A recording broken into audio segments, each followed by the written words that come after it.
L'habitude n'est pas encore bien prise, pas sur les yeux, vraiment pas sur le menton non plus. Le masque est pourtant obligatoire dans cette ville de l'Ain depuis une semaine. Il y a ceux qui le portent par devoir. Ça ne me gêne pas du tout, il faut le porter, il faut le porter. Et ceux qui le supportent. Il fait ici 32 degrés à l'ombre, bien plus au soleil. À partir du matin, déjà, ça commence à être compliqué avec la chaleur. On a l'impression de respirer que du dioxyde, en fait.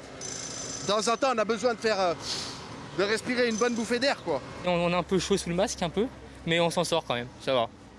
Il fait un peu chaud, mais on travaille quand même assez, puis on boit régulièrement, donc ça va. 380 000 touristes arpentent chaque année les rues de la cité médiévale voisine avec de rares visages masqués. 38 degrés prévus mardi, ce restaurateur a choisi la visière. C'est plus facile pour respirer, oui. Puis moi je vois en cuisine et des fois quand on passe en cuisine qui fait 45 degrés et tout, c'est quand même plus facile pour nous à respirer avec la visière qu'avec le masque. 34 degrés à Paris aujourd'hui, ce n'est que le début et les livreurs rêvent déjà de le retirer. C'est très dur, je le mets souvent comme ça, parce que ça m'étouffe. Pour le prix d'un ticket de métro, les voyageurs ont en prime l'expérience du sauna. Il va falloir s'y faire parce que des gens comme nous, on est obligés de prendre les transports. Donc même si ça nous déplaît, on va être obligé de garder cette routine avec cette chaleur.